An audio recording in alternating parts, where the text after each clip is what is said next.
Bastion Astriade hung above Hadrival Prime like a hooked blade. The station's segmented rings glowed against the storm-racked clouds. Every light a cell, a lab, a gun battery. Within the central ring, beneath a transparent dome, an amphitheater curved around a circular pit. Tier after tier of Xyrth dignitaries, officers, and wealthy spectators filled the seats, their segmented armor catching the harsh white light. At the lowest tier, closest to the pit, Overseer Khejal Vor sat in a reclining command chair built into the architecture. His carapace armor was black, with a faint violet sheen, the color of administrative power in the Dominion. He held himself with careful stillness, mandibles folded, secondary eyes half-lidded, like a creature conserving every motion until it mattered. He pretended disinterest. Inside, his pulses thudded faster than he liked. This was supposed to be a routine display. A batch of insurgents, finally crushed. A bit of blood sport, recorded from all angles, to circulate across the feeds. A reminder that resistance ended as food for the Dominion's nightmares. The pit lights flickered on. The Voracine Swarm were there, 6 of them in this pen. Hulking, many-limbed predators as long as transports, armor plates ridged like stone, bioluminescent nodes pulsing with threat color. Their long, flexible necks swept back and forth as they tested the containment fields. Jaws lined with ring upon ring of translucent teeth clicked and parted, tasting the air. They smelled fear. They tasted the echo of past hunts in the stone beneath their clawed feet. In the stands, Xyrth officers murmured admiration. A Xyrth Freakland ambassador, thickly muscled and adorned with bone jewelry, leaned forward with narrowed eyes. A Qualry delegate, all opalescent skin and nervous tendrils, tried not to look directly at the creatures at all. The amphitheater doors parted. The humans were brought in. 8 of them, wrists bound with glowing restraints, ankles chained. They were forced out to a platform that extended over the pit. The station's cameras tracked every movement, every expression. Commander Ilo Banerjee walked at the front. He was tall for a human, lean, with dark hair clipped close to his skull, and the unhurried stride of someone who had walked into danger often enough to recognize its shape. His brown eyes took in the amphitheater in a single, sweeping glance. Exits, guards, gun nests, angles of fire. He noticed the projection rigs, the symbols of the Dominion, the glint of the containment field around the Voracine. He catalogued everything, and accepted that there was no way out. Behind him came Sergeant Rurik Hirose, solid and broad-shouldered, jaw set. Dr. Maelle Nidlovu walked with a limp from a recent injury, analyzing even as she clutched her side. Cadet Laleh, youngest, skin pale under the lights, swallowed hard and kept pace anyway. They had been taken 7 days earlier, at 3 a.m. station time, when a covert human listening post on Hadrival's surface had been rooted out and overrun. The battle had been brief, brutal. Most of the team died buying time for a data purge. Ilo and those with him had been stunned and bound and dragged into orbit. He had known then that some use would be found for them. He had not expected this. A booming voice, the amphitheater's announcement system, spoke in accented trade. Insurgents of the Terran Union. For crimes against the Xyrth Dominion sabotage, alliance with outlaw powers, murder of loyal soldiers, you will face the judgment of the Swarm. A roar of approval rolled through the crowd, many-legged creatures stomping, hollow instruments clanging. The cameras zoomed in for close-ups of human fear. Maelle's heartbeat thundered in her ears. Her gaze flicked to the pit. Voracine. Live Voracine. All her scattered studies of Dominion bioweapons flooded into working memory. There were only a few scattered reports. The Dominion kept these secrets close. The creatures were supposed to be pure aggression wrapped in muscle and exoskeleton, lorded as mindless destroyers. They did not look mindless. They looked agitated, overstimulated. Their biolights were flashing arrhythmically, not in coordinated hunting patterns. They jerked at the invisible lines of the containment fields, flinched from the echoes of the crowd. Ilo stepped near Maelle and spoke without moving his lips. "How long, you figure?" "If they drop us in now," Maelle whispered back. "Seconds. But that's not what scares me." "What does?" Laleh's voice trembled, breath high and fast. Maelle watched one Voracine scrape its claws along the stone floor, not to sharpen them, but in short, repetitive strokes along a groove that had been worn into the rock. Ritual. Coping. They're already breaking, she said softly. The floor beneath the humans trembled. The platform extended, motorized arms humming, until they were directly above the pit. Magnetic clamps released with a sharp clank. Khejal lifted one hand. Silence fell across the amphitheater, save for the low, rhythmic clicking of Voracine mandibles. "The Dominion is merciful," he said, his trade clipped and formal. "But it does not forgive those who waste its mercy. Watch, learn, and remember." He closed his hand into a fist. The platform dropped. Metal supports swung away. Chains yanked taut, then snapped free with a timed explosive charge. 8 humans dropped like stones toward 6 waiting predators. The crowd leaned forward. Ilo hit the ground hard, rolled, and came up in a crouch without conscious thought. Rurik bellowed in pain as his bad knee slammed into the stone. Maelle's still healing ribs flared with white-hot fire. Laleh landed awkwardly and nearly crumpled. Voracine shadows closed in. Every instinct screamed, run, fight, do anything except freeze. Maelle's mind moved in the opposite direction.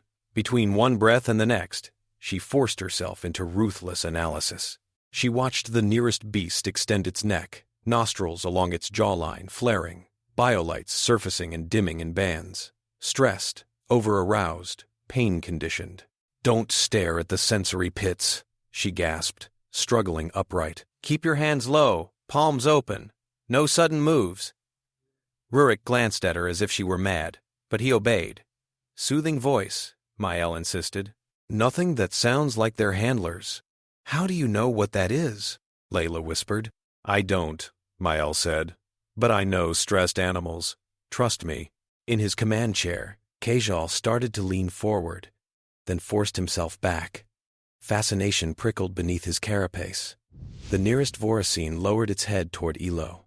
Its breath smelled of ozone, burnt protein, something metallic and sharp. Its secondary eyes along the neck focused, dilated. This close, Ilo could see ridges along its armor where implants had been driven in and healed badly. He saw old scars. "Easy," he said softly, the same tone he had once used with a half-starved street dog on his homeworld. "We're not your enemies."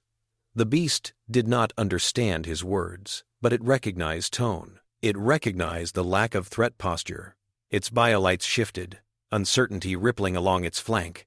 Above, the audience began murmuring. A second Voracine circled behind the humans, claws leaving shallow grooves in the stone. Its mandibles parted. It emitted a high, piercing click. Maelle snapped her head toward it, heart hammering. "High alert call," she muttered. "Back off! Back off! No, Laleh, not you. You stay next to Ilo. Everyone, bunch. We look like one big thing, not scattered prey." Rurik moved, positioning himself slightly in front of Laleh without thinking. He kept his hands open, fingers spread, showing his empty palms. He had no weapons. His weapon was posture.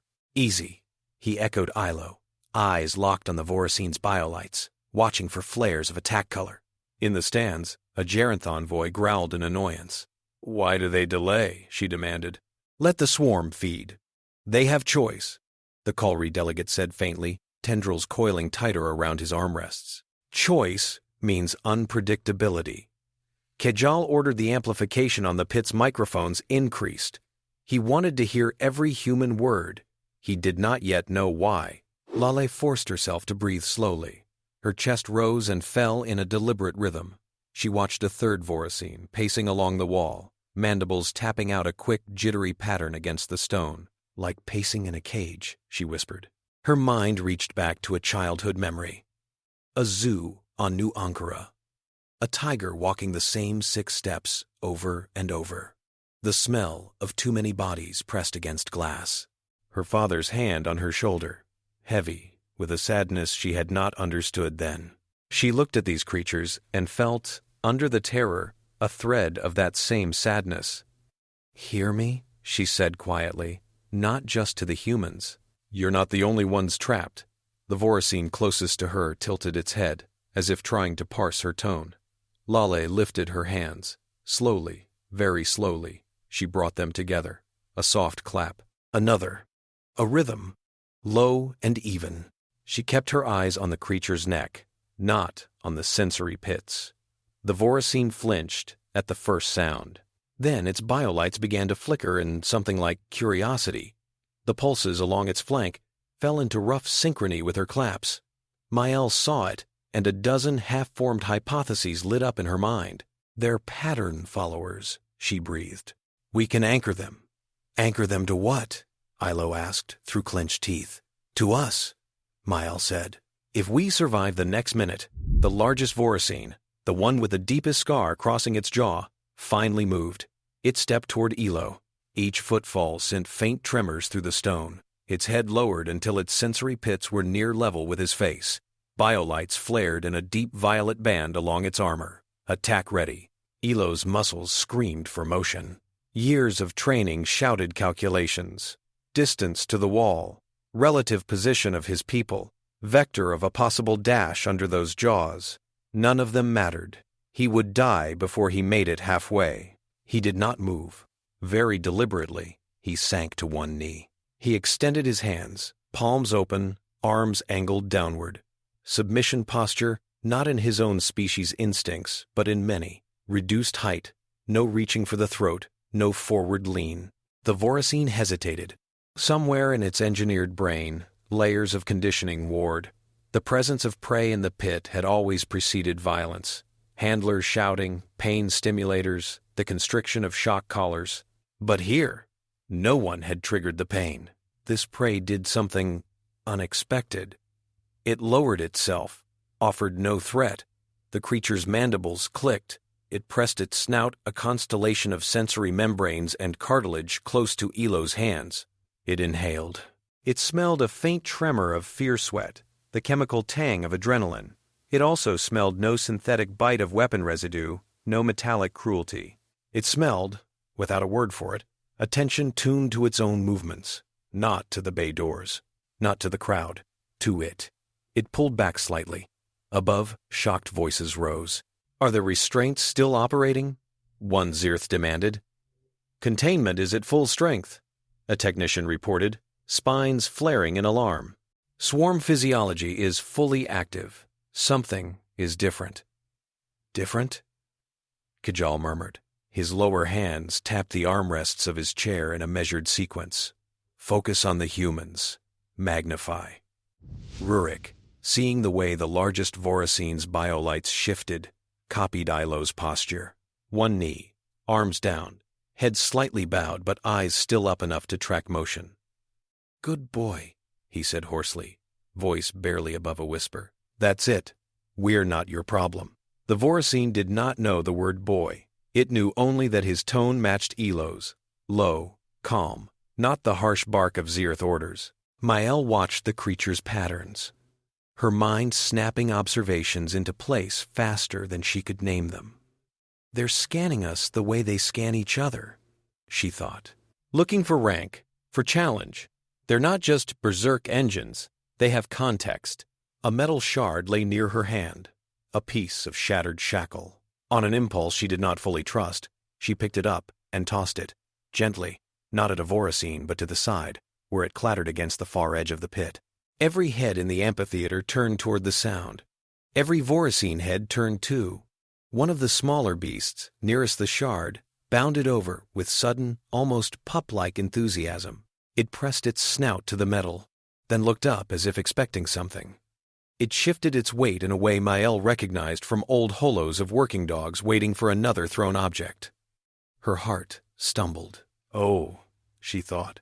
Oh, you poor things. What have they done to you? She picked up another fragment, held it up so they could see. She drew her arm back in an exaggerated motion. The same smaller Voracine's biolights brightened, muscles tensed. Anticipation. Maelle's mouth went dry. She threw the fragment. The Voracine bounded after it, ignoring the closer, very edible humans. A bubble of incredulous laughter escaped Laleh's chest. half hysteria, half stunned wonder. Khejal's secondary eyes widened. His inner membrane flicked across his primary eyes in a reflexive blink. "That," he said slowly, "is new."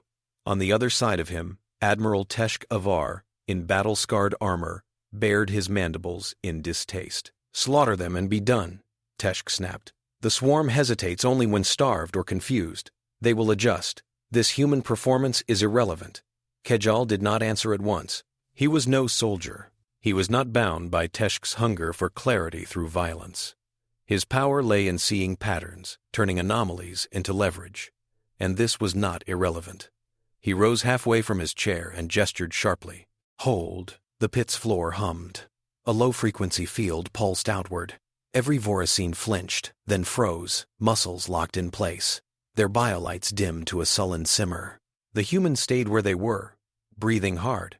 The audience groaned in disappointment. Khejal's mind raced. He had seen Voracine in controlled hunts, in recorded campaigns where they stripped battlefields of life. He had read the impossible reports of handlers occasionally being spared mid-rampage because the beasts miscategorized them. Isolated incidents, dismissed as noise.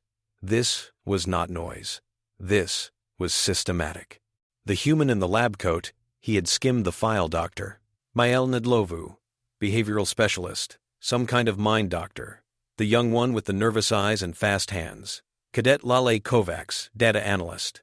The big one, Sergeant Rurik Hirose, infantry. The leader, Commander Ilo Banerjee, veteran of multiple border actions. Without tools, without time, they had shifted the beast's reactions within moments. He imagined what they might do with proper facilities, equipment, supervision. Teshk hissed. "Overseer. You risk the spectacle for the sake of curiosity?" Khejal turned slowly, folding his upper arms. "I risk nothing," he said mildly. "I gain information, and information is what keeps your fleets from flying blind, Admiral." "Our people expect a demonstration," Teshk insisted. "If you let these animals defy their fate, we show weakness. Or we show that we are masters of more than one kind of control," Khejal said. He turned back to the pit and gestured. "Retrieve them," he ordered. Gas hissed from vents along the floor, colorless, odorless, a dense anesthetic. The humans coughed as it filled their lungs. Rurik fought the urge to leap at the nearest frozen Voracine, understanding that this might be their only chance, and knowing equally well that he would not make it 3 steps. Ilo's final coherent thought before the world went gray at the edges was not of his own death. It was of a massive, scarred creature whose first instinct had not been to bite. He wondered, distantly, if anyone had ever asked what that creature wanted. Then he fell. They woke in restraints, but not in cells. Bright light, sanitized equipment, the hum of climate systems set to a narrow tolerance range. The room was barely more than a glass-walled box inside a larger laboratory. Outside the transparent barrier, technicians moved between consoles and observation stations. At the far end, a reinforced gate led to what Ilo could already tell was a pen. High, curved walls, environmental controls for atmosphere and gravity. The smell of Voracine musk laced the air. He was buckled into a chair, arms free but feet clamped. Rurik and Maelle were similarly restrained beside him. Laleh sat back, rubbing at the tender skin of her wrists, blinking sleep from her eyes. Ilo turned his head. Khejal Vor stood just beyond the barrier, accompanied by 2 armed guards and a third figure in a sleek, flowing coat patterned with Thaleh glyphs. The newcomer's translucent skin shimmered with sea-green tones. 4 delicate hands folded with ritual politeness. "Good," Khejal said when he saw Ilo's eyes focus. "You are conscious. This saves time." "Usually you people prefer wasting it," Rurik muttered. Khejal let the insult slide. "Dr. Maelle Nidlovu," he said. "Cadet Laleh Kovacs, Sergeant Rurik Hirose, Commander Ilo Banerjee, and others, who will be brought in as needed." He gestured to the Thaleh. "This is Orun Saleh, xenobiologist and representative of the Thaleh Compact. He is here to ensure that this project does not violate our agreements concerning bioweapons." You will direct your questions about ethics to him, if you have any. Ilo's lips tightened. What project? Khejal's inner eyes gleamed. The one you have already begun, he said. Behind him, heavy mechanisms rumbled. The gate at the far end of the lab slid aside. A Voracine stepped through. It was the same scarred beast that had faced Ilo in the pit. Its armor had been scrubbed roughly, conditioning implants checked. A collar studded with emitters encircled its upper thorax, connected via visible conduits to a ceiling-mounted control unit. Its mandibles clicked in agitation, biolights fluttering as it took in its new surroundings. It saw the humans. It stopped. Even through the barrier, Ilo could feel the weight of its attention. You communicated with it, Khejal said calmly. Without any of this. He tapped a lower hand against the collar's casing. You reduced its aggression without a single shock pulse. I want to know how. We were busy not dying, Rurik said. We didn't have time to keep notes. Maelle swallowed. She met Orun's eyes. Thaleh's gaze was multifaceted, difficult for a human to read. But she saw something there beyond the cool scientist's curiosity. Concern. Why? She asked. Why does the Dominion care? You already control them. Teshk, watching from a secondary console, let out a derisive click. Control is never complete, he said. The swarm obeys because we crushed its wildness. But there are always glitches. Glitches, Orun repeated softly in trade, tasting the distasteful word.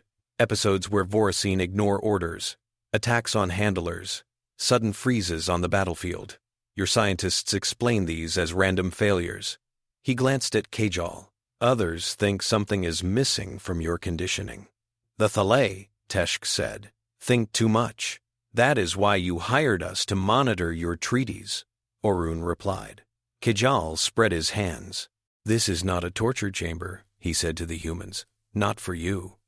His mandibles flexed in something that might, in another species, have been wry humor. Not yet, at least. I offer you this. Cooperate in structured studies with the Voracine. Share your methods. In return, your people will be spared immediate execution. You will have better quarters, adequate food, access to data, perhaps even the chance to send messages. And if we refuse? Ilo asked. Then I feed you to them again, Khejal said. Matter of fact, without the gas, on a smaller scale, in a less public setting. You die, they feed. I lose an anomaly that might have turned into an advantage. I do not prefer waste, but I tolerate it. He paused. So, he concluded, do you accept? Maelle stared at the Voracine.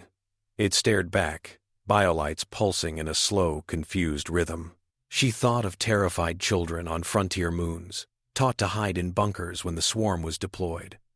She thought of hushed rumors among xenobiologists that the beasts might not be what the Dominion claimed. If there was even a chance of finding leverage here, of turning this horror into something else. We accept, she said. Rurik gave a tiny grunt of surprise. Ilo glanced at her, then gave one slight nod. Yes, Ilo added. On conditions. Khejal tilted his head. You are prisoners, Commander. You are not in a position to bargain. Even prisoners can waste your time, Ilo said evenly. You want something specific from us. If we break, if we stop thinking, that something disappears. Khejal regarded him for a long, still moment. What are your conditions? He asked at last. First, Ilo said, no one from my team is used as a live target, not without my consent. Second, I want all of us who were in that pit involved. We did this together, even if you only saw a few of us. Third, I want data. If I'm going to help you understand these creatures, I need access to every scrap of recorded behavior you have. Teshk scoffed. You overreach. Orun spoke before Khejal could. Overseer. The Laleh said softly. If you want reliable results, you need their minds intact. Denying them information cripples that. Khejal's upper hands tightened on his armored belt. He disliked being externally advised in front of subordinates. But Orun was right. He calculated again. Agreed to the first. he said, with discretion on what live target means. The second and third, partially. You will receive a curated subset of data. Then, I can only give you a curated subset of my cooperation, Ilo said. The line between courage and folly was razor thin. He felt its edge against his throat. Khejal's mandibles clicked once, sharply. You are irritating, he said. Very well. You will receive more extensive data, under supervision. He gestured. The restraints on the human's arms unlatched with soft snaps. Their feet remained clamped. Begin by telling me what you saw in the pit, he said. Not as victims, as observers. They spent the next hours talking through the scene from every angle. Maelle described the Voracine's pacing, the rhythmic claw scrape, the irrational startle response to crowd noise. She used words like hyper-arousal and maladaptive coping, then translated when Khejal's mandibles twitched at the jargon. Rurik spoke of posture, of the way the largest beast watched Ilo, like a squad leader watching a new recruit, weighing, measuring, rather than simply evaluating as meat. Laleh sketched light patterns from memory, rough and messy, but enough to note that certain colors and sequences preceded attack feints, while others preceded hesitant retreats. Ilo said little, but when shown slow-motion footage from the amphitheater, he pointed out micro-movements that had preceded each shift in behavior. A slight flattening of biolights along the flank here, a half-second delay between a handler's command and a beast's response there. Orun listened with growing unease. He had studied the Voracine programs from the outside for years, piecing together scattered scraps of testimony. He had suspected that the Dominion simplified the story for its own convenience. He had not realized how far that simplification went. These patterns, he said quietly during a break, when the Xyrth guards had stepped back to adjust a console. They resemble social signaling more than pure aggression. Maelle nodded, massaging her wrists. You knew that before, she said. I suspected it, Orun admitted. We had reports of handlers who insisted the beasts recognized them, favored them. Those reports were dismissed as sentimentality. We lacked direct access to breeding facilities. He glanced at Khejal. Is that about to change? He thought. Khejal, watching a replay of Maelle's makeshift fetch test, was thinking of something else entirely. If humans could coax such responses in moments, what could the Dominion do with months of controlled training? Elite units, perhaps. Voracine packs keyed to specific handler profiles. A tighter grip on fear itself. Behind that, a quieter thought coiled. If humans could do this, perhaps others could too. That would be inconvenient. Overseer. A technician called from a console near the gate. We are ready to release Subject V-13 into the adjacent enclosure for controlled interaction. Good, Khejal said. Commander, Doctor, you will enter the pen under observation. Rurik straightened. You are not sending them in alone, he said. I go too. A faint, almost human wryness touched Khejal's voice. Is this loyalty or an aversion to boredom, Sergeant? Rurik met his gaze without flinching. Both, he said. If something goes wrong, you'll wish you had more than 2 civilians in there. Khejal almost smiled, though the expression never reached his eyes. Very well, he said. All of you, up. The clamps on their feet released. The barrier wall slid aside, admitting them into the lab proper. 4 guards fell into step around them, weapons ready but not raised. Up close, the Voracine size was even more staggering. V-13's head alone was as long as Ilo's entire body. The collar around its thorax hummed faintly, emitters glowing a soft blue. Safeties? Maelle asked, eyeing the collar. Low-level static field, Orun said. Designed to inhibit sudden lunges. That is all, if the Overseer honors the settings he just confirmed.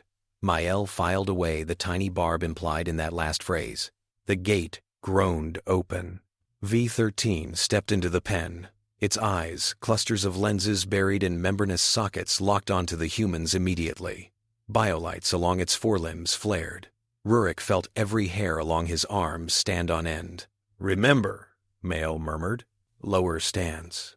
Open hands. No teeth-baring. That last one's for you, Sergeant. I only bare my teeth when something deserves it, Rurik muttered, but his mouth stayed firmly closed.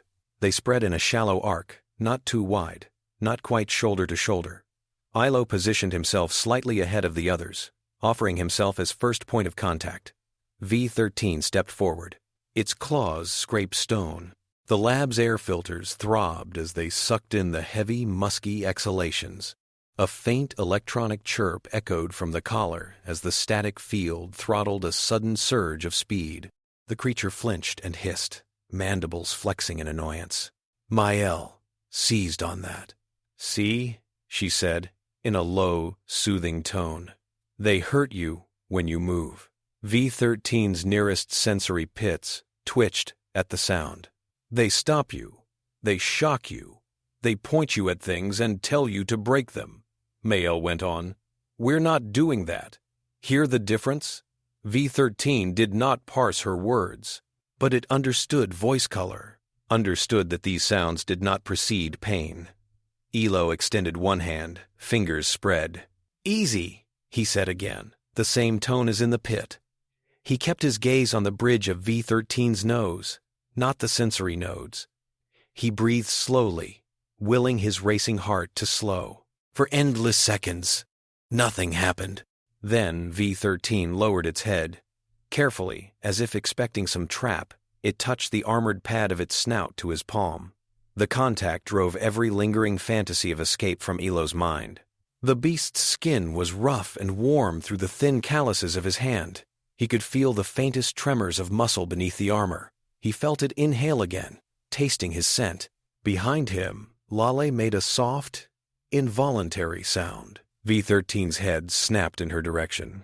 Biolights flared. Its attention spiked, Laleh thought wildly. But the color wasn't attack red. It was, what? Surprise? She forced her face to stillness and raised her hands, fingers together, then slowly apart, mimicking the gesture she had used in the pit before starting the clapping. V-13 hesitated, then uncurled some of its smallest tertiary limbs, flexing them in an almost similar motion. A dance of fingers and claws. From the observation deck, Khejal watched in total silence. He saw not just beasts and prisoners, but channels of influence, the potential to rewrite the role of the swarm in the Dominion's power. He also, in a small, hidden chamber of his thoughts, felt something like relief. If the swarm could be bound this way, perhaps his own species might one day walk through the pens without the permanent taste of fear. Record everything, he said. Days passed, or at least units of station time that the humans counted as days. They were moved from bare cells to a cramped suite of interconnected rooms off the lab. The walls were still metal, the doors still locked, surveillance still constant. But the beds were real, the food not entirely tasteless, the light adjustable. Other members of Ilo's team were brought in. Zuri al-Kindi, thin and wiry, with sensitive fingers and a hacker's wary eyes. Nico Faraz, teenage colonist who had been swept up with them when the listening post fell. Ambassador Luis Ortega arrived under heavier guard, his diplomatic insignia removed but his bearings still intact. When he saw the Voracine behind glass, he stopped dead. "Those are what the feeds call untamable," he said, voice rough. "And I'm seeing one fall asleep because Maelle hummed at it for 10 minutes. "That is an oversimplification," Maelle said, barely suppressing a smile. "But not wrong," Laleh added. They had started with simple presence, sharing the same space with one restrained Voracine at a time, breathing, letting the creatures get used to their shapes and scents. Orun measured cortisol derivatives in the beast's waist. Levels began to fall. Then they moved to touch. Brief, controlled, reward-linked contact. A hand on armor. A scratching motion along neck ridges where thick plates thinned. The Voracine's biolights shifted from erratic flickers to slow cycling patterns during these sessions. No one had ever thought to simply pet them. Rurik became unexpectedly good at it. "You're ridiculous," he muttered one day as scarred V-13, a beast that had once torn through an entire platoon, leaned into the pressure of his calloused knuckles along its jaw. The lab's sound monitors picked up a deep, thrumming vibration from the creature's chest. A contented purr, though no one yet dared use that word in front of Teshk. "You like this, don't you?" Rurik went on. "Half to the beast, half to himself? You were never just a weapon. Someone did this to you." The Voracine's thoughts were not words, they were impressions.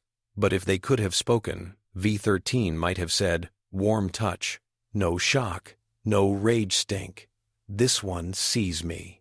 Instead, it simply pressed closer, trusting its massive weight to a human frame that had no business supporting it. Rurik stumbled and laughed, shoving back gently. On another day, Nico, assigned to sweeping out waste channels as cheap labor, lingered by the glass of a juvenile's pen. The young Voracine was about half-grown, limbs thin, armor dull with unpolished growth. It paced along the barrier, eyes following Nico's broom. "You're bored," Nico said, thinking of long afternoons stuck indoors during sandstorms on New Langara. "Yeah, me too."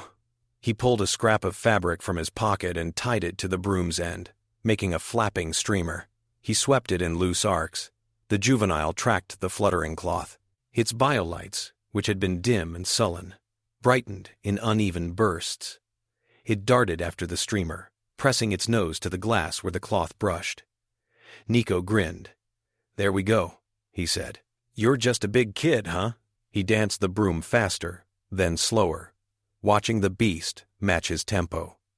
Above, Laleh, watching from a camera feed she had quietly hacked into, chewed her lip. Play drive, she thought. They have play drive. Zuri did not gravitate toward the beasts. She gravitated toward the tech wrapped around them. The standard Voracine control collars were crude by her standards. They delivered shocks, enforced a few simple directional cues, and broadcast an IFF signature. No nuance, no trust. "If you only ever talk to someone by hitting them," she told Laleh while they hunched over a schematic stolen from a half-secured console, "you never learn what they might say back." "What are you doing?" Laleh whispered. "Designing a better translator," Zuri murmured. She drew a diagram on her slate. A collar lined not just with shock nodes, but soft band emitters that could project patterns of light, vibration, and scent. A wearable bridge between human and Voracine nervous systems. She called it the Harmony Lattice. Officially, it was a refinement of Dominion tech. More precise control, less wasted shock. Khejal approved its prototyping because it promised efficiency. Unofficially, Zuri layered in hidden subroutines, backup channels that would listen for very specific sequences, tones in a certain range, words with particular rhythms, and give them priority over standard commands. Secret doors in the beasts' minds, leading toward human voices. Maelle and Arun contributed to the coding, mapping Voracine's stress responses and comfort responses, feeding them into the Lattice's behavior tables.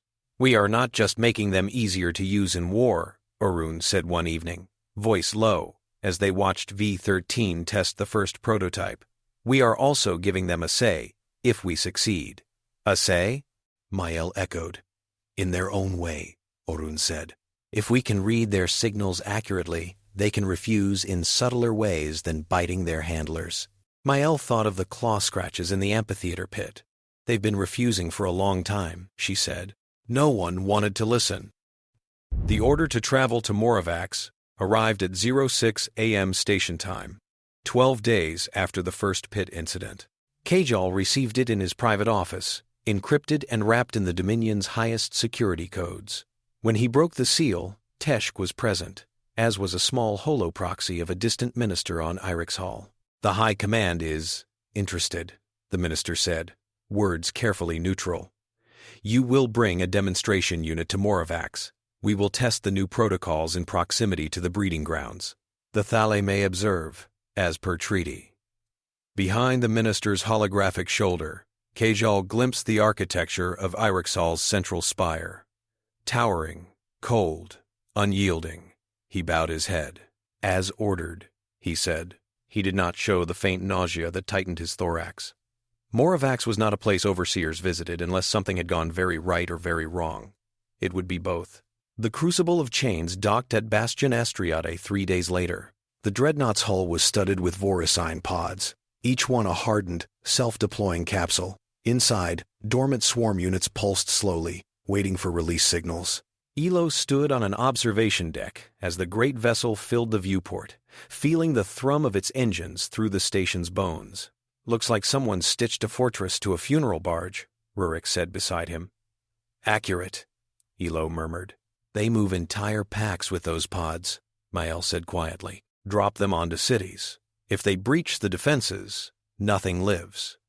Nico, who had been grudgingly allowed onto the deck under supervision, swallowed. "Except," he said, glancing at the smaller Voracine pen visible through the interior glass, "maybe now some people do." The beasts inside the pen watched the ship too. Their biolights flickered in restless patterns.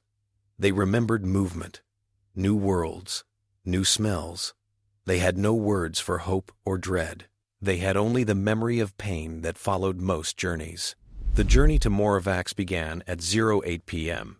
Humans, beasts, Xyrth, Laleh, all crammed into the Crucible's vast compartments. Harmony Lattices were fitted to select Voracine, including V-13 and the juvenile that had bonded to Nico's presence. Zuri's fingers trembled as she calibrated each lattice. "If something goes wrong," Laleh said softly as they leaned over a diagnostic panel, "we could lose them. All of them, beast and human." "If we do nothing," Zuri replied, "we lose more, forever." The Crucible jumped to faster-than-light transit, stars smearing into a luminous haze. In the privacy of his assigned cabin, Ilo sat on the narrow bunk and stared at his hands. They still tingled with the remembered warmth of Voracine skin. "You are thinking about leverage," Luis Ortega said from the opposite bunk. Ilo glanced up. The ambassador's dark eyes were tired, but still sharp. He had spent the past days arguing with Khejal about treaties, with Orun about ethics, with his own conscience about where the line lay between survival and complicity. "I am thinking about lies," Ilo said. "The ones we tell them. The ones we'll have to tell our own people," Luis nodded. "If we portray ourselves as, what did one of their technicians call it, beast speakers, we gain leverage, but we also create fear. And fear has a way of turning in unexpected directions." "They already fear the swarm," Ilo said. "Maybe fearing us a little too puts us on the same tier." Luis studied him. "You don't like that idea," he observed. "I like my species alive," Ilo said. "I don't need to like how we get there."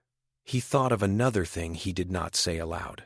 He did not want humans to become just another Dominion, with different flags and the same cold hands on other beings' throats. He hoped Maelle and Orun, and people like them, would keep them from walking that path. Moravax filled the view screens at 09 a.m., a smoldering abyss of a world. Its atmosphere was thick with particulates, bands of luminous gas swirling around a black storm-shot surface. Lightning crawled across continents like the veins of some wounded titan. In orbit, the Concord beacon loomed, a broken ring of ancient alloy, fragments connected by humming energy bridges. As the Crucible maneuvered, the beacon's dormant systems flickered. Old programming stirred. For a time before the Dominion, another civilization had shepherded Moravax's ecosystem, dialing down its worst excesses, nudging predators toward balance. They had built the beacon as a kind of planet-scale regulator, a tuning fork for bioelectric fields. When the Dominion arrived, they had used the beacon as an anchor for their own control systems. They had not bothered to understand the original architecture. Now, with the Harmony Lattice broadcasting through the ship's network, the beacon heard something faintly familiar, patterns that sought alignment instead of domination. Below decks, V-13 shivered. The jump to Moravax had agitated the Voracine. Their biolights strobed erratically in the enclosed barracks. Traditional handlers used shocks and chemical sprays to keep them subdued. This time, Khejal allowed Maelle and Zuri to try something different. In a cavernous deployment bay, Ilo stood before V-13 and 3 other adults fitted with the new lattices. Around them, Xyrth soldiers in full armor watched warily, weapons charged. "Remember," Maelle said under her breath, "they're not wild, they're abused. I won't forget," Ilo said. He raised his hands, palms out, fingers together. The gesture had become a standard signal in their training sessions. Focus on me. Listen. The Harmony Lattices picked up the subtle motion, amplified it into a soft pulse of light and vibration along the beast's necks. V-13's biolights stilled. The others, after a moment, matched the pattern. Orun observed from the catwalk above, heart thumping faster than even his composed demeanor betrayed. He accessed the beacon's telemetry through a side channel, watching as the gigantic ring's fields shifted. Something was coupling. Khejal, he said quietly over a private link. The beacon's original systems are responding to the Lattice broadcast. Is that dangerous? Khejal asked. It is unprecedented, Orun said. Then it is also useful, Khejal replied. On Moravax's surface, a sealed canyon had been prepared as a test ground. Its walls rose in jagged black spires. At its floor, faint luminescent fungi traced threads through the gloom. The Crucible deployed a shuttle. Ilo, Maelle, Khejal, Teshk, Orun, Zuri, and a small squad of guards rode down with V-13 and 2 other harmonized beasts in reinforced harnesses. As the shuttle descended, the Voracine's nervous systems lit up. They smelled home. They tasted the electromagnetic flavor of Moravax's air. Under that, a low, steady thrumming. The beacon's song, modulated by the Harmony Lattices, now integrated into its loop. V-13's thoughts, in their non-verbal way, reached outward. Pack? Where? The canyon gates opened. The beasts were unhooked. They stepped onto Moravax's soil. From the far end of the canyon, shapes emerged. Wild-bred Voracine, some with crude Dominion implants, others bearing only the faint scars of ancient modifications. Their armor was darker, their biolights more chaotic. They moved in loose, shifting formations, not the disciplined ranks seen on battle footage. Traditional Xyrth handlers would have flooded the canyon with command signals at this point, forcing the wild packs to heel. Khejal did not give that order. Show me what you can do, he told Ilo. There were too many ways to fail here. Ilo felt every single one. He stepped forward between V-13 and the wild packs, into the canyon's center. The ground trembled with the steps of approaching beasts. The wind carried a dense, layered musk. High above, the beacon's fields rolled like unseen tides. Ilo closed his eyes for a heartbeat. Remember the pit. Remember the first touch. Remember that at their core, these creatures were not born to be execution engines. He opened his eyes and lifted his hands, not in surrender, but in greeting. The Harmony Lattice around V-13's thorax pulsed. It picked up Ilo's heart rate, his breathing, the micro-movements of his muscles. It translated them into a low-frequency vibration, a soft wash of color along the plates. Listen, that pattern said in the Voracine sensory language. I see. I am not threat. The wild packs hesitated. At the edge of the field, one turned its head, as if hearing an echo from long ago. It remembered, in some distant way, running through Moravax's canyons under a different sky, when the beacon's song had been gentle.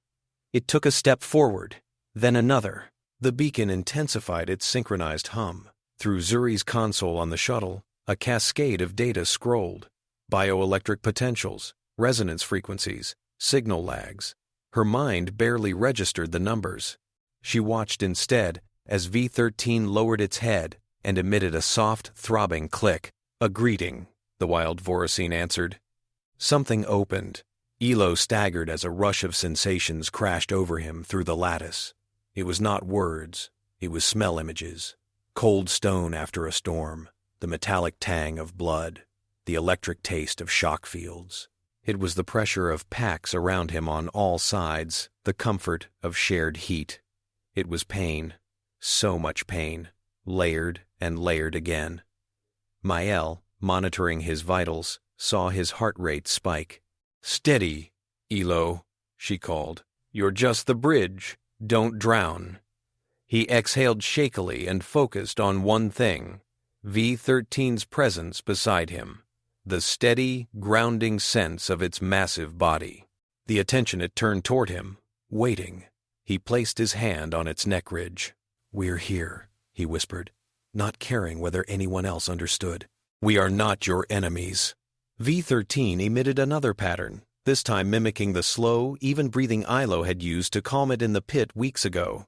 The wild packs watched. Slowly, carefully. Several broke formation and padded forward. They did not lunge.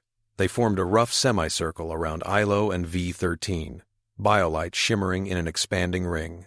Their mandibles clicked, not in the staccato of aggression, but in a lower, probing cadence. "Who are you?" their patterns asked. "What are you doing?" Ilo thought of commands he had shouted on battlefields. Attack, flank, fall back. His throat closed around them. "I'm not here to tell you who to break," he said. "I'm here to ask what you've been trying to say while everyone put shock collars on you." The words were for Maelle and Orun. The tone was for the swarm. Something deep in the wild, Voracine's engineered brains recognized that tone. Far above, the conquered beacon altered its output subtly, amplifying the lattice's harmonic frequencies, dampening the Dominion's old, harsher overlays. It had been built to stabilize an ecosystem. This looked like an opening. Orun's hands flew over his portable console, logging everything. "Khejal," he said in a low voice. "Do you see? They are not obeying an order. They are choosing alignment, pack choice, but with an alien anchor." Khejal's carapace crawled with nervous energy. That anchor is human, he thought. A minor client species, one we had written off as easily intimidated. He imagined other client species seeing this footage, imagined their reaction to the knowledge that humans could walk among the swarm unharmed. Terrifying, he admitted to himself, and strategically invaluable.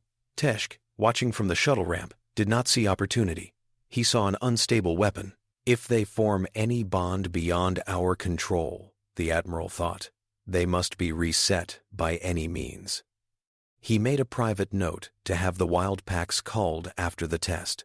In the canyon, Ilo felt the weight of dozens of gazes, human and non-human alike. "Rurik," he called, voice hoarse. "Bring them forward. Stay slow." Rurik, Maelle, and two Harmony-fitted juveniles stepped up to stand beside him. Nico, barely restrained by a terrified guard's grip, watched from just inside the shuttle, fingers dug into the metal frame. The Voracine's biolights shifted. "Pack," they signaled to one another. "New pack? Strange pack. Pain handlers behind. New not pain ahead." V-13 sidled closer to Ilo, shielding him with its armor instinctively. The wild beasts interpreted that motion as acceptance.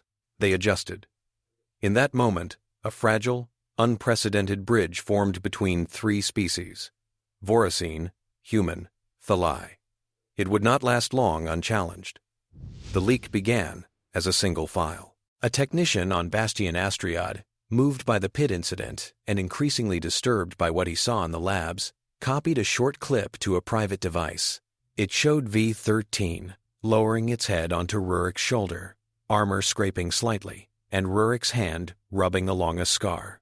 "Easy," Rurik said in the recording. "You're all right. It's over." The technician had intended only to watch it later, to remind himself that something in his job was not horror.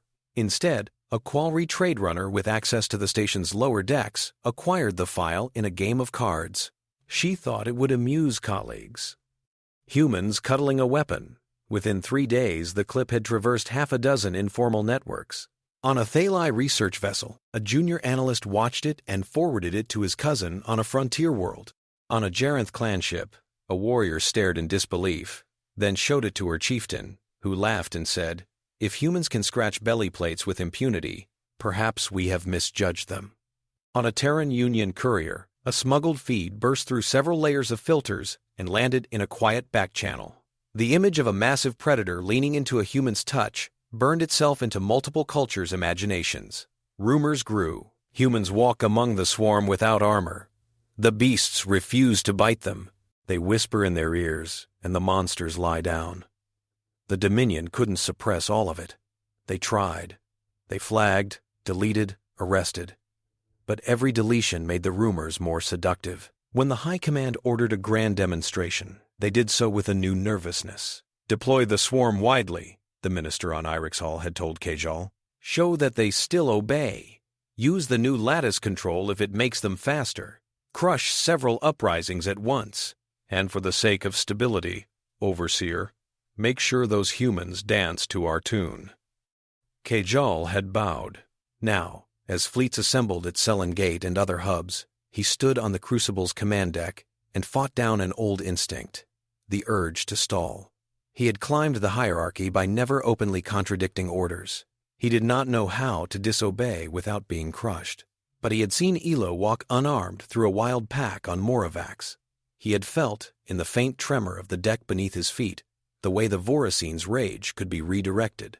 And he had begun to suspect that the Dominion's cruelty was not only wrong, but brittle. He did not yet know what he would do when the moment came. He only knew that the moment was coming. The operation began at 10 a.m. station time across multiple fronts. Pods dropped from ships above rebellious worlds, smoking capsules filled with Voracine, guided by Harmony Lattice networks keyed, in theory, to Dominion command codes. In orbit, control ships like the Crucible coordinated fire. On the Crucible's lower deck, Zuri hunched over a console that she should not have been allowed to access. Laleh had helped her spoof credentials. Orun had looked the other way. Luis had argued with Khejal until the Overseer, playing his own dangerous game, had said, "Very well, show me what you claim you can do." Through the ship's mesh, Zuri could see the lattice signals propagating, pulses of instruction radiating outward, telling Voracine when to run, where to turn, what targets to prioritize. Woven into those, faint and dormant, were her back doors. "On your mark," Laleh whispered. Maelle stood behind them, watching live feeds from a dozen worlds. Crowds scattering, defense grids coming online, white trails of drop pods screaming through thick atmospheres. She had the override sequence memorized, down to the breath between each keystroke. Beside her, Ilo clenched his fists. "If we do this," he thought, "there's no going back. Not for us, not for them. If they failed, they would die. If they succeeded, they would still likely die." He nodded. "Do it," he said. Zuri's fingers flew. She slid the hidden subroutines out from behind maintenance processes and shoved them into the center of the network. Her code rewrote priorities in milliseconds that stretched like hours. First, she activated pack choice. Across space, Harmony Lattices pulsed with new patterns. They sent signals not tied to coordinates, but to sensory profiles. Scent signatures of humans who had touched Voracine without hurting them. Vocal timbres of voices that had never shouted commands. The beasts felt those echoes. In the darkness of their pods, in the chaos of their charging runs, they hesitated. Next, Maelle triggered reject cruelty. That pattern had been built from hours of observation. The exact field signature of shock collars. The sonic knife edge of Dominion orders. The biolite cascades of handlers who delighted in pain. The override told the Voracine, "When you detect this, move away. When you sense the other, move toward." On control decks across the fleet, alarms blared, swarm trajectories deviating. A sensor officer shouted on one ship, "They are not following target paths. Increase control gain," another yelled. "Override safety bands." The officers hammered at consoles, pouring stronger and stronger commands into the net. The lattices dutifully transmitted. The beacon, now coupled into the web by the Moravax test, saw the conflict. Old algorithms, built to reduce net suffering in a planetary ecosystem, ran against new inputs. The beacon amplified signals that decreased overall distress markers in Voracine biotelemetry and dampened those that spiked them. It did not care about the Dominion's flags. It had no concept of rebellion. It recognized two simple things. This pattern hurts. That pattern soothes. The human's override aligned with its original purpose. On a mining moon in the Xyrth Freeclan sphere, Voracine packs burst from their pods ready to ravage a settlement that had refused to pay tribute. They smelled the terror of civilians. They felt the crackle of tyrant fields behind them, the sting of orders trying to force their limbs. And then they felt something else. In their collective memory, Ilo's calm hand, Maelle's humming, Rurik's firm, compassionate grip, Nico's laughter as a juvenile chased a broom streamer. The lattices pulsed. This way. The packs veered. Instead of charging into the settlement, they fanned out between the settlement and the Dominion troops moving in behind, forming a living shield. Armor flared, mandibles opened to emit roaring threats, not at the civilians, but at the soldiers who had expected to walk safely in their wake. On another world, a Voracine unit approached a rebel gun emplacement. The traditional control signals pushed them toward the bunkers. The override whispered a different path. They turned and hurled themselves at the armored vehicles of the Dominion Disciplinarian Corps. On Bastion Astriade, pen doors malfunctioned by design. Harmony-fitted beasts stepped into corridors filled with panicked personnel. Some ATC officers raised weapons, shrieking in fear. The Voracine did not attack. They herded.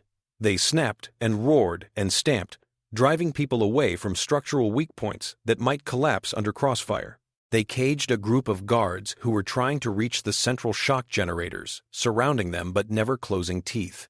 Nico ran through the chaos, the juvenile at his side. The beast's Harmony Lattice was dark. The override had burned out non-essential functions to preserve key ones. It stayed with him anyway, nudging him through smoke. In a side corridor, a ceiling panel crashed down. The juvenile leaped, taking the impact on its back. Armor cracked. It hissed in pain, but stayed between Nico and the falling debris. "Hey," Nico gasped, tears cutting tracks through dust on his cheeks. "That's my job, stupid." The juvenile lowered its head and pressed its snout to his chest, biolights fluttering. Somewhere deep in its engineered mind, it had chosen. On the Crucible's bridge, Teshk slammed his palms onto the control rail. "What have you done?" he roared, whirling on Khejal. "They are turning on us." Khejal's own shock was real, but muted by grim resolve. He had watched the feeds as Voracine refused to storm refugee bunkers, as they instead dismantled execution scaffolds, as they shielded fleeing crowds from the crossfire of panicking soldiers. He had never truly believed Orun's ethical arguments until he saw, in hard telemetry, that giving the swarm an option besides senseless obedience led to less bloodshed. He knew, in that instant, that his allegiance could not stay where it had been. "Admiral," he said, voice steady, "you have always trusted control through fear. Perhaps it is time to try control through trust." Teshk's eyes bulged. "Traitor," he spat. He drew his sidearm and aimed it at Ilo, who stood near Zuri's console at the rear of the bridge. "Force them to undo this," Teshk snarled, "or I decorate this deck with their insides." Guards pivoted, weapons uncertain. Some hesitated, glancing between their admiral and the overseer. Orun's throat tightened. He took a half-step forward, then stopped, hands spread, feeling utterly useless. The ship trembled. Voracine in the deployment bays had felt the heightened aggression radiating from the bridge. The Harmony Lattices carried echoes of raised voices, jittery heartbeats. They did not know rank insignia. They knew stress. They knew the scent of the one who had stood in front of them in pens, letting them smell his skin without flinching. Ilo. They pushed against their restraints. On the bridge, time split into jagged fragments. Teshk squeezed the trigger. Khejal moved. He stepped between the Admiral and Ilo, raising one arm. The energy bolt struck his upper carapace. Armor scorched. The impact spun him half around. Pain flared through his neural web. His legs nearly folded. He stayed upright. "Stand down," Khejal rasped. Teshk stared at him, mandibles working. "You would die for them?" he demanded, disbelief almost breaking his voice. "For lesser beings?" Khejal thought of Bastion Astriade's lower decks, of Nico cleaning up waste, humming to a juvenile beast, of Maelle's quiet fury when she saw new scars on a Voracine's neck, of Orun's soft-voiced insistence that power untempered by conscience devoured itself.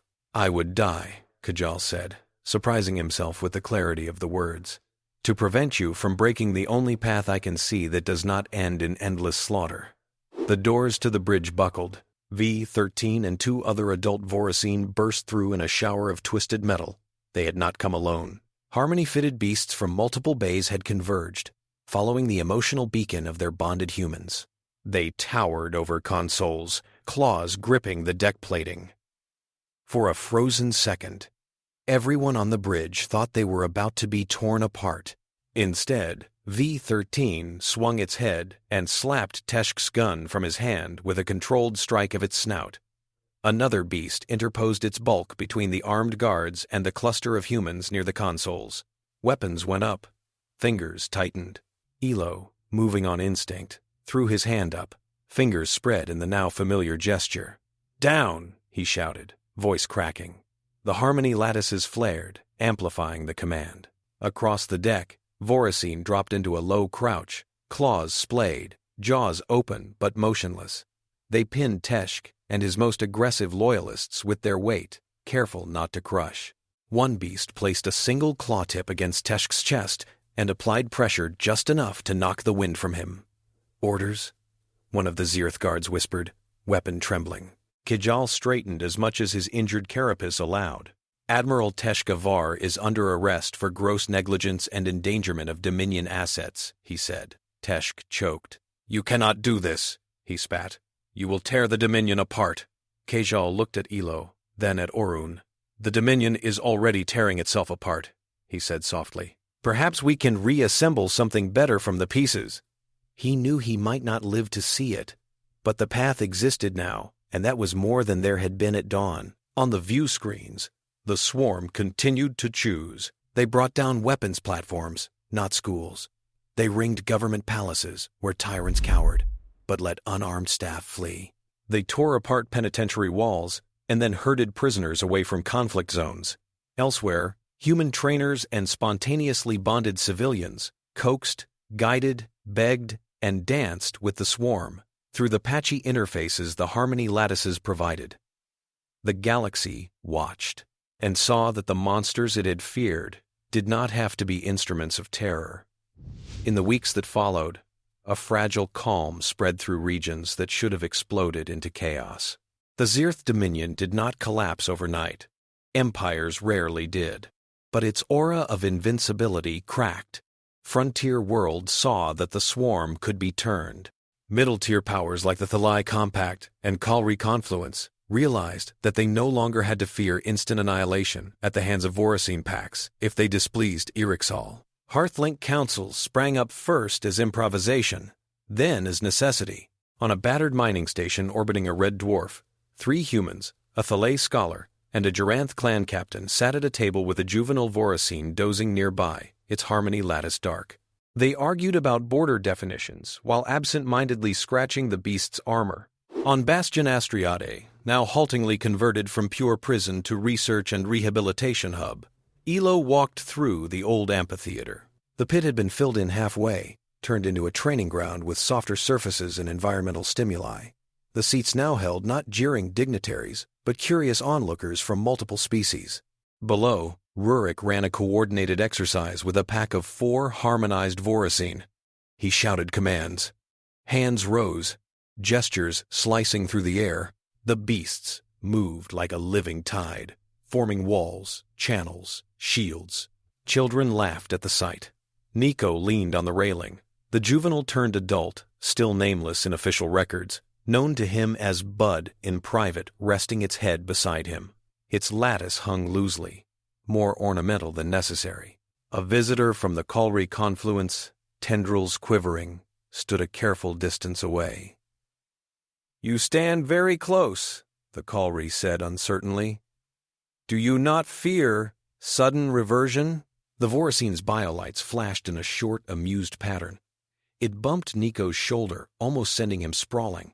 Nico laughed and shoved back at a plate the size of his chest. "I'm always a little scared," Nico admitted. "That's just being smart, but I'm not scared of him." He scratched along a favorite ridge. The beast's mandibles parted in a low, pleased click. "I used to have a pet on New Langara," Nico went on. "A little lizard thing that would bark at strangers and fall asleep in my shoe. Everybody said it was mean because it bit if you cornered it, but it was only mean to people who didn't listen." He looked down at the training ground, where V-13 had paused in its maneuvers to receive a hug from a Thalay child who had darted under a safety rail. "I think we were cornering these for a long time," he said. "We just finally stopped."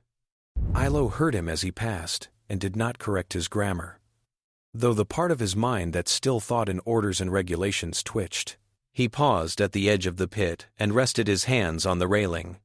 He remembered falling. He remembered open jaws and the taste of gas. He remembered V-13's breath on his skin. He could not have predicted that this was where that moment would lead, to children laughing where once there had been screams.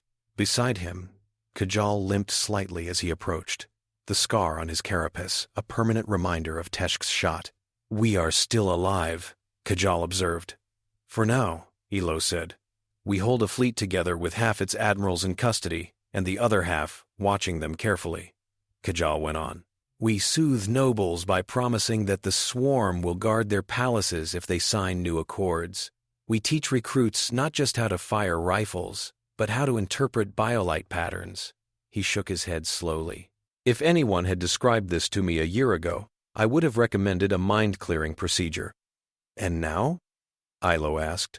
Khejal watched as Nico's beast lowered itself to the ground so a group of youngsters could clamber up its side, shrieking with delight. One small hand patted its armor in exactly the spot where a handler's shock stick had once left a crooked scar. "Now," Khejal said, "I think perhaps we were the ones whose minds needed clearing." Ilo smiled without quite meaning to. A chime sounded in the distance. 06 p.m. by station clocks. Lights dimmed slightly. Shift change approaching. In the training ground, Rurik clapped his hands twice, and the Voracine, enormous and deadly and still slightly awkward in their new role, padded to the side, making room for a fresh group.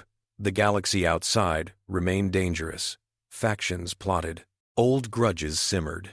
But somewhere, on countless ships and worlds, humans and Voracine slept side by side in reinforced pens and repurposed cargo bays. Somewhere, a Laleh scientist adjusted a Harmony Lattice on a beast's neck while humming an old lullaby.